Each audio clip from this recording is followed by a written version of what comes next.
Hi, this is Bill Raymond, and welcome to the Agile in Action podcast. Today, I'm joined by Rob Khoury, CEO at Agile Rainmakers and author of How to Intern Successfully.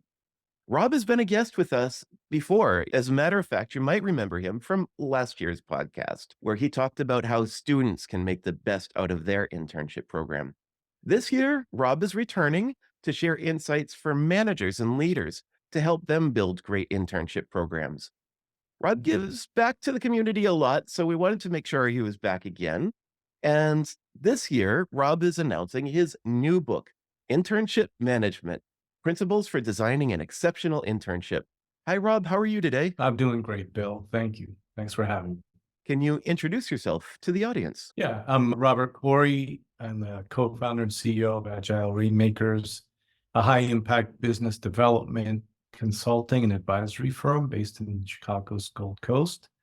I've had a 20-plus year career in the financial industry, and I take great pleasure in supporting college students and recent grads in making career life choices that support the fulfillment of their life's goals. I've been a member of the Princeton Club of Chicago, and for over a decade, I organized intern luncheons for Princeton students eager to find opportunities in Chicago. And I've hired over 25 interns over the years and have a passion for ensuring their success. As Bill mentioned, I've published How to Intern Successfully: Insights and Actions to Optimize Your Experience to assist students, and just recently published Intern Management: Principles for Designing an Exceptional Internship.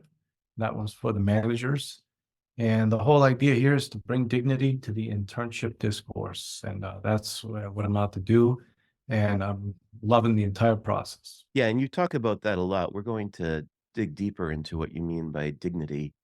Before we get started, though, could you just share with our audience what an internship program is? Yeah, an internship program is it's an opportunity for a student to learn about a business or a trade for a set period of time, find out if the industry is what they're looking for, where they would like to be in the future.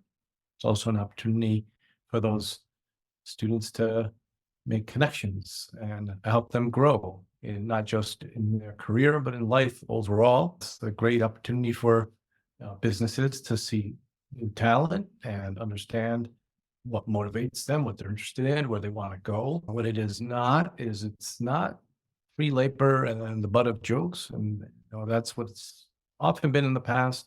That's not the future, and where it will be in going forward. It is and will be a dignified experience on the part of the employer, the student, and everyone involved.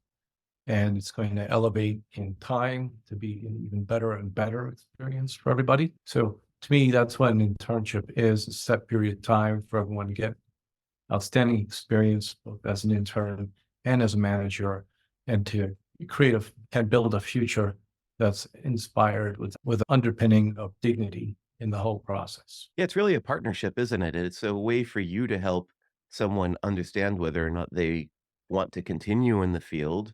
And if they do, you're certainly helping them get there.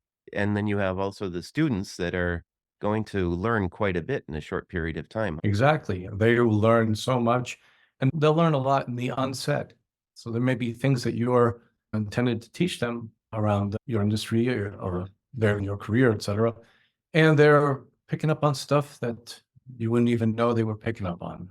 How you say stuff, what happens to how things feel, all of that. They're just soaking it all in, making decisions for themselves about their future. Before this podcast, I was talking to someone who just had an internship program earlier this year, and I was talking to her about how that went. And she said it went really well. She is not very computer savvy, and so she did not know that there were apps out there that could help her collect some of the data that she does for her business into a database and make it searchable. So much of the work that she did was using like a notes app or something along those lines. And the intern came in and within a few weeks had her entire business up on a database. And she thought, I don't believe this. And so you get some fresh eyes on things and look what can happen. And now she won't look back from ever using that note service again. She's using a full database for her customers. Yeah, I had an intern a few years ago I just had him, "Here, look at my laptop. What do you see?" He's like, "Wait, what browser are you using? Why are you doing this? Why are you doing that?" And I'm like, "Well, if you got better update," he updated it. My computer is now running so much faster. It's so much easier to follow so many things.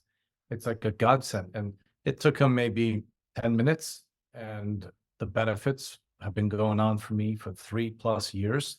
It's ridiculous how great an experience it was for both of us. You've informed me that you have a series of books that you're working on, this being the first 2 in the series. Could you explain what it is that you wrote the first book for and what the purpose of this book is for? Yeah, the first book, How to Intern Successfully: Insights and Actions to Optimize Your Experience. I wrote that to help the student get out of their own way.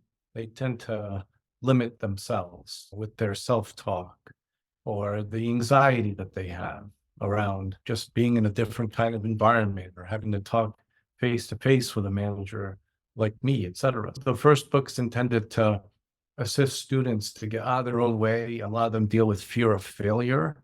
And if you can't fail in an internship, you'll never be able to fail. This is a perfect place. They know you're a beginner. This is the time to try stuff and get out there. And if you fail, you fail, right? And you can move on and learn and grow. The first book, How to Intern Successfully, is there for the student to thrive, do the best they can, and completely free from whatever limits them, and do their best in the internship and create their own game. The second book, Intern Management: Principles for Designing an Exceptional Internship. This is where I lay out 9 principles I have found work extremely well in designing an internship program that leaves students totally empowered and me as a manager totally empowered in the delivery of it, every aspect of the internship. Their folks have the experience of dignity, there's joy, there's learning, you name it. And I wrote that book to because I heard so many managers say, I don't know what to do with an intern. Just last week, a VC I talked to, it's like, they interns can be value destructive when you don't know what to do with them. I was like, you know what? There's a book now out there called Intern Management. Read that book, you'll know exactly what to do with an intern and when to do it. But if you read the book, it's a great opportunity, and then you love having interns and you thrive as well as them. So that's why I wrote the second book. The other 2 books coming out, next one will be about mentoring an intern. How do you actually talk to them? How do you connect with them? How do you support them? That's a lot of the conversations that you're having during the internship. So mentoring is key. So that's the next book that'll be coming out. And then the last one's for parents. The student comes home, after their internship. What do you do at night during the weekend? How do you support them? Do you actually go and find them an internship? What kind of involvement should you have? I've surveyed every parent of the interns I've had. So I have all kinds of surveys from parents about their child interning. So I've got a lot of material to draw from, and I think that'll be an extremely interesting and important book to support the student. All 4 books, the one for the student, the one for the manager, the one for the mentor, and the one for the parent, they're all intended to bring dignity to the internship discourse.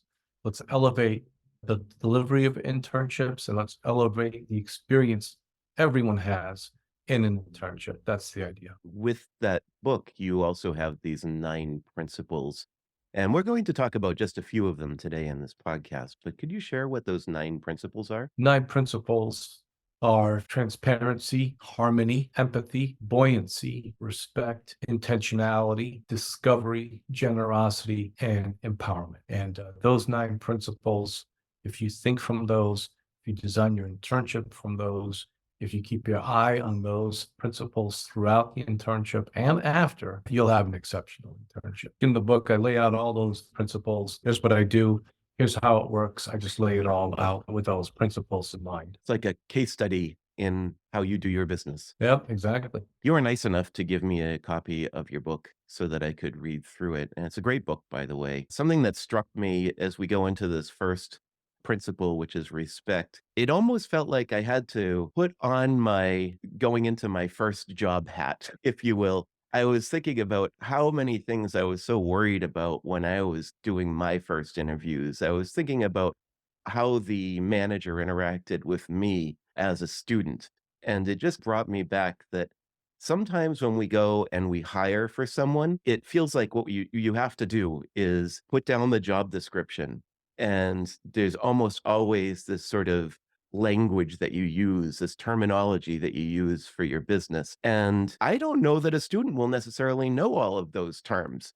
And I also think that when you're going through this program, and as we discuss this further in this podcast, you almost need to think back, go back to your younger self and think about how you might feel when you're building these programs to be successful. Is exactly right. I put myself in my own shoes 20, 30 years ago, and I thought, what would be respectful to me?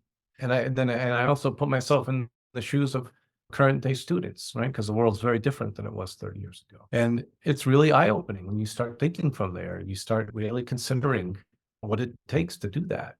And I really think if you want to have a respect in that internship, you gotta think about it. You gotta think about the intern with their first impression from their perspective. By the way, that perspective is formed like from the moment they read the job description, right? They read the job description. They're already like, is this a firm that's going to respect me? Or is this a firm that's really all about itself?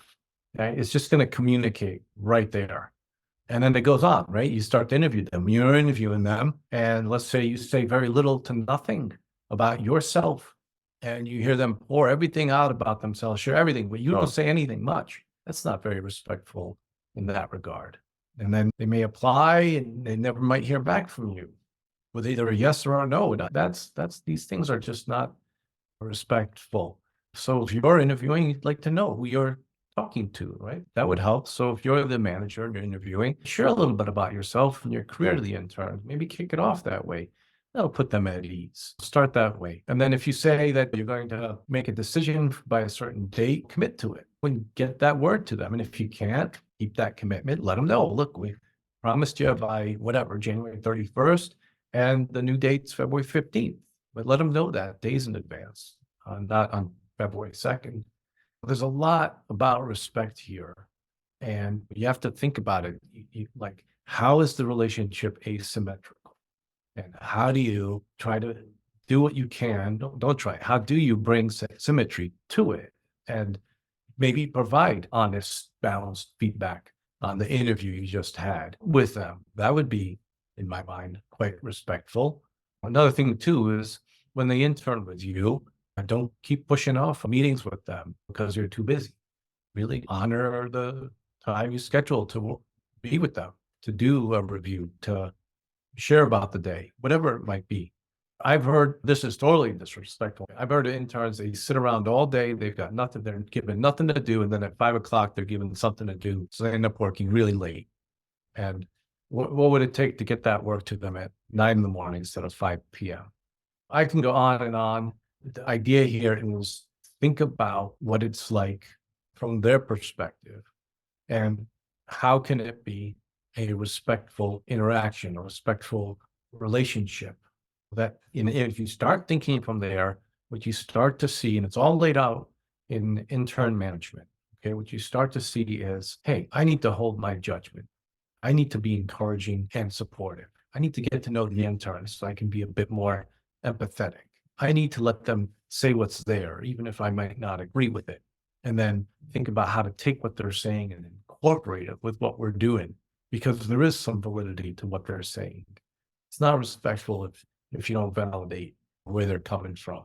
Validate where they're coming from, think from there, and have everything get better with these new thoughts and ideas that they have. And so that to me is a key aspect of an exceptional internship. And there's a few things that I think are slightly different than what you might say in the, if you will, corporate world when we already have our jobs and we're maybe moving from one to another, or doing our interviews, and we have this sort of seasoned background, and we go on these interviews, and yeah, we've all seen it, right? Whether it's me as a consultant talking to a client that never gets back to me, or it says we've gone with someone else and don't get any more feedback on it, or you've gone looking for a job and they just don't give you an email, or the email is some flippant, sorry, we're not moving forward.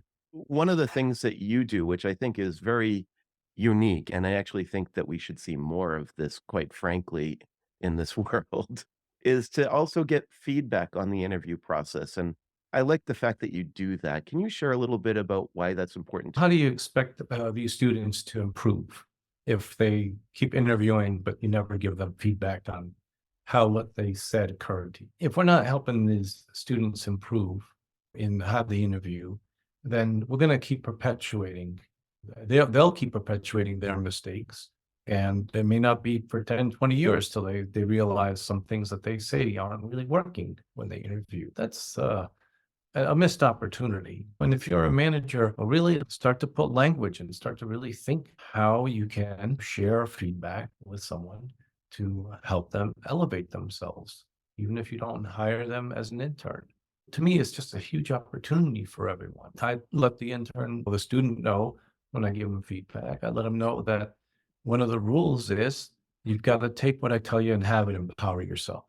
And you've got to tell yourself, I'm so glad this seasoned managers giving me feedback when I'm 19, 20, 21 years old so that I can use for the next 50 years of my life and just help me out versus, oh, I did something wrong. I didn't do it as good. It wasn't as tight an answer, et cetera, or I didn't answer his question. And now I'm bummed out and I'll never be good at this. That is so not true. So let's elevate the students. Let's help them get better. Let's give them feedback. If got to make sure HR, legal, et cetera, is okay with it. If you can give them feedback that helps them do that, it's important to help the next generation improve. And you'll notice for yourself as the manager, you're improving too, and how you put language to how you see someone as a candidate. I think it's also important that student is likely in the future going to be working in your business, and you'll probably run into them.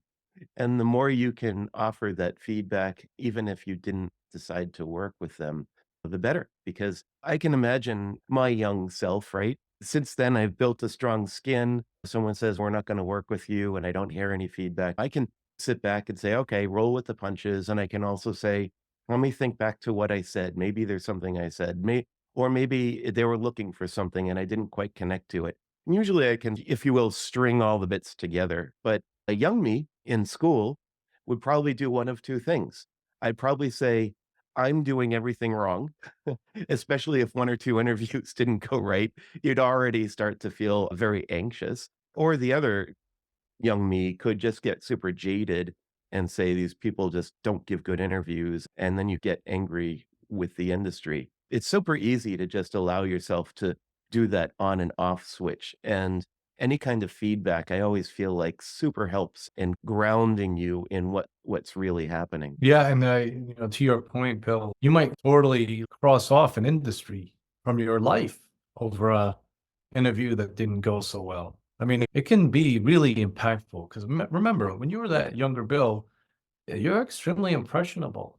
You're creating opinions about things, and you might decide, hey, you know what, that industry, I thought I was interested. Nope. We covered respect. The other one that I was super interested in talking to you about from your book is buoyancy. Can you share what you mean by that? Yeah, buoyancy. Buoyancy is like when you float at the top, right? At the top of the water. You're going with the ups and downs, right? But you stay at the top on the top there. You're keeping your spirits up, right? You're staying optimistic, right? Things do go up and down, but you don't want to stay on the down emotionally, right? You want to be able to keep those emotions up. This goes for the manager too, right? It's not just the student that's going up and down emotionally. You as the manager, you've got to have the be upbeat and excited that you're hosting an intern or if you got an internship program going. Having that kind of buoyancy yourself will be contagious for the student and for the program. You can't look at it like, I got to deal with this intern now, and it's fitting my schedule, and it's really dragging me. No, you got to pick yourself up, and then you can get things going with students. And by being optimistic and being light and letting little mistakes go, your good spirits will be contagious. And the intern can go further because they see, hey, you know what, we're going. right? We're not going to stop ourselves at all. I see it. I have an intern now. He's doing some really good social media work. We just haven't seen the results yet. And he's getting a little down about it. And I could get down about it too, because I'm like, oh, could we get faster and get more followers and this and that? Like, really want this to go fast. I could go that route. And instead, I'm encouraging, I'm supportive, and I'm upbeat. And I let them know, look, you're doing the right things. If we keep doing the right things, it'll pop. So just keep doing the right things and let it go about being down and all that. I can't have that conversation with him if I'm down. So buoyancy, keep yourself up, have that whole attitude, that be optimistic, uplifting, and you have that, the intern will have that too. And you'll see them turn around because they're really impressionable. They're young, they see it, they're like, oh, I didn't look at it like that. So I had a little project and he's, I was so frustrated. It's really hard to do. And I said, you know what? That's the good news because that means no one else can do this. Once we figure this out, wow, that's going to be such a great opportunity for us to make a difference for so many people, et cetera. So just having that kind of perspective where let's keep it elevated, let's keep the spirits up and give the interns the space to move through their own emotions and let go of whatever frustration or disappointment or embarrassment or anger that you have as a manager. That's buoyancy. And from there, we can go even higher. But we can't go higher if we're underwater and sinking. I think back to the early days of my career, just coming out of college and starting my first job. The person I first reported to was very task oriented. I didn't really understand the context of it. And this person was very, if you will, high up in the management chain. It felt like because of this curtness about it, this sort of just get this thing done, I never felt like I could ask questions about how exactly it needed to be done or what the purpose was of it. About, oh, I don't know, a few months later, they hired someone in to take over the team, so I didn't have this other person I was reporting to.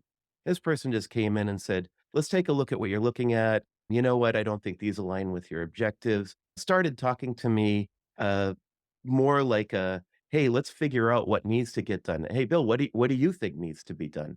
I don't think I should do this. I think I should be doing this. Great. This is what I think." And we collaborated on it. And then, the check-ins weren't, "Is it done yet?" The check-ins were, "All right, let's take a look at what you've got going on here." And sometimes I didn't feel good about it, but we sat down with it and I was given fresh direction or some ideas to think about that I hadn't thought about before. And it felt really good. It felt empowering because I was able to, if you will, have these great conversations with someone that had a lot more experience than me. Yeah, the first one is doing fine, right? It's no buoyancy, no uplifting, no. So as a result, you do okay, not really what you could do. And the second manager comes in and listening and keeping your spirits up and asking you where this should go and what are your objectives and what do you want to do? And pretty soon you're totally excited about the work you're doing. And let me ask Bill, how many years ago was that? Oh, 20 years ago, 25 years ago. Right, 25 years ago, you still remember it. It made such an impression on you, and that's what we're talking about. When you're a manager, you're making a real impression on these students, and they're gonna remember it for the next 10, 15, 20, 25 years and on. That's why the principles are important, respect, buoyancy, and all the others, so that there's not only the education is there for how to operate in a career in an industry, right? You're getting that, but also like your own reputation as a manager for decades is right there happening. So that's why it's important to really understand principles and apply them and have the students win. I think that's an interesting point you made. It's not something I sat back and thought about, but you are correct about that. And here's the other interesting thing. I was thinking about, we'll call them manager one and manager two. Manager one, I don't remember his name, but I certainly remember manager two's name. And if manager two called you today, it would light you up. You'd be excited. And if they were, and then if let's say you're in the same industry, and he called and said, "Hey, could you help me with something?" Or you see their name, and you'd want to help them. It would be that that's a good person. Let's do business with them. That's what's going on here. This leads us really well into the next and final principle, which is empowerment. Yeah, if you're gonna do an internship, you got to own it and you got to care. There's no two ways about it. You're out to empower yourself, the interns, your organization. So how do you do that? You got to give the work to the students that they'll enjoy. It can't be, here's my expense report and run this errand and clean out this folder or this desk or whatever. It's got to be stuff they're going to enjoy learning, and they'll be empowered. They'll have power. And as they are working, you got to give them feedback and do it in a constructive way and do it regularly. That's empowering for folks. And then make sure whatever work you give them, that it's not too easy. If it's too easy, they're going to end up complacent. They're going to think your industry there ain't much to it, which won't be true. Okay. And if it's too hard, they're going to struggle mightily and get upset. Right. So you got to find the work that's right in a happy medium for them. And then they're empowered to do it. And they're going to enjoy doing that work. Give them a preview of the work they're going to do and give them a preview of what they will learn in doing that work. Now, things change and it won't be all encompassing, but if they have a sense of what they're going to do and what they're going to learn, that'll help them. That'll help them understand so much more than if it's your manager one bill, here, now do this task, here, now do this task. So tell them what it is, tell them what they'll learn. Maybe even tell them how it fits into everything. And that's another key thing. So one of the things we do with our internship is we create a guidance document. It's about 25 pages. When interns show up in the summer, one of the first things we do to empower them, we go through this guidance document. It takes us about a day and a half. We go through it word for word. It describes, what our values are as a company, what our mission is, our vision. It also goes through some client history, the current projects they're working on. But we also talk about in there, what's the attitude to have? How do we work? The cultural stuff, right? We're transparent, we're straightforward. It tells about what hours we work and some simple rules, like you can't work before 9 or after 5 or during the weekends. We want you to get your work done while you're here. Fridays are half days. Why? Because you're in college or grad school. Have a nice long weekend in the summer. Enjoy yourself, right? This guidance document really empowers them. Okay, I know what the rules are. I know where things are. I know the history of this place. I know what we're doing. And they know what the culture is and how they fit in, all of that. The other thing we do to empower the interns is, and I've heard this from interns, where the internship ends, but they're not done with their work. And so they get called after the internship's over, or they're done, but then later they get called to do more work. And it's no, when the internship ends, it's over. And how do you do that? You got to plan for that about 3 weeks before. About 3 weeks before, what's left to do? And then we lay out what do we have to get done in the next few weeks, and can we get it done? And if not, how do we adjust what we're going to do? If there's stuff we're not going to get done, fine. Let's figure out where we're going to delegate it or what we're going to do with it. But we want to make sure when the internship ends, it's over and they feel fulfilled, that they've gotten their good work done and it's all wrapped up in a bow. And part of that is, one of our rules is that when the internship ends, no communication at all for a week. Don't text, don't email, don't call for a week. And this is, again, is empowerment. Your work is done. Thank you. Let's take a break and then connect later and all that. But it's just so important to empower them by making sure that the internship ends in a organized, in a respectful manner. So that's key. We don't want all-nighters. We don't want stress. We don't want it done. But, oh, you missed the mark. No, let's figure all that 3 weeks before. And then also in that, to empower them, let them know, hey, we want to stay in touch with you afterwards. So schedule a call for a couple of months after the internship's over, when they're back in school or whatever. And that one call or that one thing lets them know, hey, you know what? We didn't just have them come here to do work done. We wanted to build a relationship over time. And that call in a month or two or whatever it might be is a signal that is really empowering to them, knowing that there's a relationship here that's going to go on and on long after the internship. I have interns I still talk to. Well, my first intern back in 2004, he's now in his 30s. I was just at his house over the weekend with his wife and baby, the whole thing, right? That's how you have it, right? Now, they know it doesn't go that way, but that's empowerment, right? So you want to make sure you do that. You want to make sure that you have a really good closeout process that'll empower them, ask them to reflect, think about what they've learned, what they've gotten out of it. That empowers them. And yeah, ask them to give you feedback on the internship. And then you can get some information that you can use and consider for the next internship and make that even better.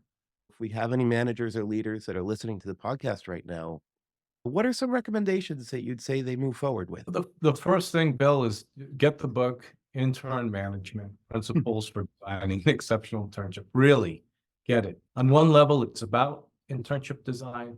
On another level, it's really about management, managing people, managing processes, really thinking things through, bringing principles to what you're doing. You're never just doing what you're doing. There's always something about what you're doing that if you don't consciously think about ahead of time, like this is going to be from a certain principle or from a certain context, then you miss the total opportunity of what you're doing. So that's a key piece. So I'd get the book. I would also get consensus with your stakeholders, the people you work with, about having an intern. So make sure you've got buy-in from the people around you about having an intern. This will help you to avoid having people around you make it harder to bring on an intern, because you're going to need other folks to help you with access to data or people's time, whatever requests. So if they're all bought in, great, then do it. But I'd be like, no, to me, the first thing is, hey, we're going to get interns in here this summer or whenever. Let's get everyone bought in on the idea of why are we doing it and how are we doing it, and all those big picture aspects, get those down. Okay. And then with that, consider bringing dignity to the discourse around internships, right? And look at every aspect of the internship, from the job description to the interviews, to how you respond, how do you onboard them, how do you manage them throughout, when do you give them feedback, how often do you, and then how do you offboard them? Think about the projects they'll work on. Too easy, too hard, what are we doing here? Is this going to be one-off research type stuff, or is it really actually going to impact the bottom line? And there's no right answer, but you just got to think about all of these things. So those three things there, Bill, that's where I would start. I'd get the book, I'd get that consensus, and I'd think about how I'm bringing dignity to every aspect of this whole internship. That's great advice. Thank you, Robert Khoury. If anyone wants to purchase your book or reach out to you directly, how might they do so? You can go to agilerainmakers.com, and there's opportunity there to purchase the book, connect. You can go to robertjkhoury.com. That's also another website for that. I'm on LinkedIn, posting very frequently about internships. And I'm also on Instagram, Robert Khoury Author. So connect with me on any of those. And I'm very responsive. Love to talk about this, share about this, and elevate internships. Thank you, Robert Khoury, for being on today's podcast. I really appreciate everything that you shared today. Any of the links that you provided will be on the agileinAction.com website. And of course, if you're listening to this in an app or watching the video, it'll be in the show notes in the description, and you can get those links there.